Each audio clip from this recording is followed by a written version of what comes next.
Hola a todos mis suscriptores. Este 3 de noviembre se celebra el Día de San Martín de Porres, un santo latinoamericano proveniente de Perú. Su nombre es San Martín de Porres Velázquez, y esta es su historia. San Martín de Porres Velázquez o San Martín de Porres Velázquez, Lima, 9 de diciembre de 1579 Lima, 3 de noviembre de 1639, de nombre secular Juan Martín de Porres Velázquez, fue un fraile nacido en el Virreinato del Perú, de la Orden de los Dominicos. Fue el primer santo mulato de América. Es conocido también como el Santo de la Escoba por ser representado con una escoba en la mano como símbolo de su humildad.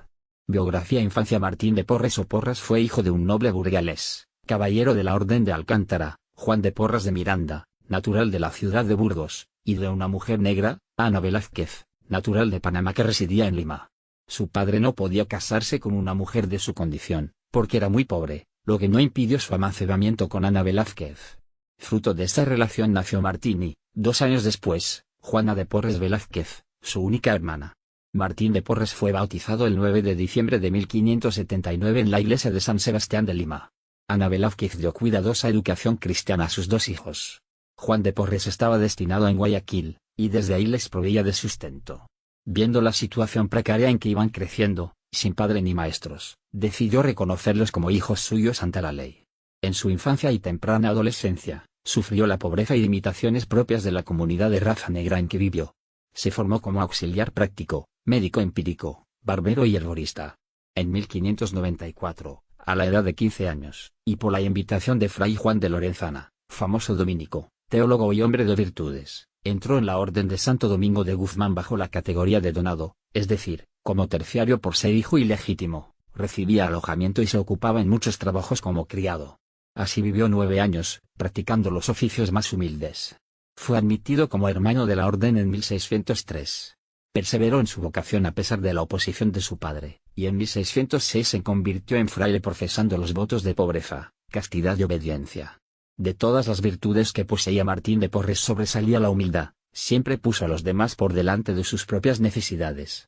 En una ocasión el convento tuvo serios apuros económicos, y el prior se vio en la necesidad de vender algunos objetos valiosos. Ante esto, Martín de Porres se ofreció a ser vendido como esclavo para ayudar a remediar la crisis. El prior, conmovido, rechazó su ayuda. Ejerció constantemente su vocación pastoral y misionera, enseñaba la doctrina cristiana y fe de Jesucristo a los negros e indios, y gente rústica que asistían a escucharlo en calles, y en las haciendas cercanas a las propiedades de la orden ubicadas en Limatambo. La situación de pobreza y abandono moral que estos padecían le preocupaban. Es así que con la ayuda de varios ricos de la ciudad, entre ellos el virrey Luis Jerónimo Fernández de Cabrera y Bobadilla, 4 conde de Chinchón, que en propia mano le entregaba cada mes no menos de 100 pesos, fundó el asilo y escuela de Santa Cruz para reunir a todos los vagos, huérfanos y limosneros, y ayudarles a salir de su penosa situación. Martín siempre aspiró a realizar vocación misionera en países y provincias alejados. Con frecuencia lo oyeron hablar de Filipinas, China y especialmente de Japón, país que alguna vez manifestó conocer. El futuro santo fue frugal, abstinente y vegetariano. Dormía solo 2 o 3 horas, mayormente por las tardes. Usó siempre un simple hábito de cordellate blanco con una capa larga de color negro. Alguna vez que el prior lo obligó a recibir un hábito nuevo y otro fraile lo felicitó risueño, Martín le respondió: pues con este man de enterrar, y, efectivamente, así fue. Ideal de santidad. Martín fue seguidor de los modelos de santidad de Santo Domingo de Guzmán, San José, Santa Catalina de Siena y San Vicente Ferrer. Sin embargo, a pesar de su encendido fervor y devoción, no desarrolló una línea de misticismo propia. Martín de Porres fue confidente de San Juan Macías, fraile dominico, con el cual forjó una entrañable amistad. Se sabe que también conoció a Santa Rosa de Lima, terciaria dominica, y que se trataron algunas veces, pero no se tienen detalles históricamente comprobados de estas entrevistas. La personalidad carismática de Martín hizo que fuera buscado por personas de todos los estratos sociales, altos dignatarios de la iglesia y del gobierno, gente sencilla, ricos y pobres. Todos tenían en Martín alivio a sus necesidades espirituales, físicas o materiales. Su entera disposición y su ayuda incondicional al prójimo propició que fuera visto como un hombre santo. Aunque él trataba de ocultarse, la fama de santo crecía día por día. Fueron varias las familias en Lima que recibieron ayuda de Martín de Porres de alguna forma u otra. También, muchos enfermos lo primero que pedían cuando se sentían graves era: que venga el santo hermano Martín. Y él nunca negaba un favor a quien podía hacerlo. Su fallecimiento casi a la edad de 60 años, Martín de Porres cayó enfermo y anunció que había llegado la hora de encontrarse con el Señor. La noticia causó profunda conmoción en la ciudad de Lima. Tal era la veneración hacia este mulato que el virrey Luis Jerónimo Fernández de Cabrera y Bobadilla fue a besarle la mano cuando se encontraba en su lecho de muerte, pidiéndole que velara por él desde el cielo. Martín solicitó a los dolidos religiosos que entonaran en voz alta el credo y mientras lo hacían, falleció. Eran las 9 p.m. del 3 de noviembre de 1639 en Ciudad de los Reyes, capital del Virreinato del Perú. Toda la ciudad le dio el último adiós en forma multitudinaria donde se mezclaron gente de todas las clases sociales. Altas autoridades civiles y eclesiásticas lo llevaron en hombros hasta la cripta, doblaron las campanas en su nombre, y la devoción popular se mostró tan excesiva que las autoridades se vieron obligadas a realizar un rápido entierro. En la actualidad sus restos descansan en la Basílica y Convento de Santo Domingo, de Lima, junto a los restos de Santa Rosa de Lima, y San Juan Macías en el denominado Altar de los Santos de Perú. Milagros atribuidos. Las historias de los milagros atribuidos a su intercesión son muchas y sorprendentes. Estas fueron recogidas como testimonios jurados en los procesos diocesano, 1660-1664, y apostólico, 1679-1686, abiertos para promover su beatificación.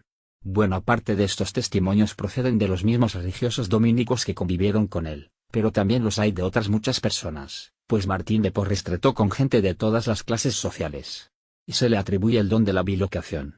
Sin salir de Lima, se dice que fue visto en México, en África, en China y en Japón, animando a los misioneros que se encontraban en dificultad o curando enfermos. Mientras permanecía encerrado en su celda, lo vieron llegar junto a la cama de ciertos moribundos a consolarlos o a curarlos.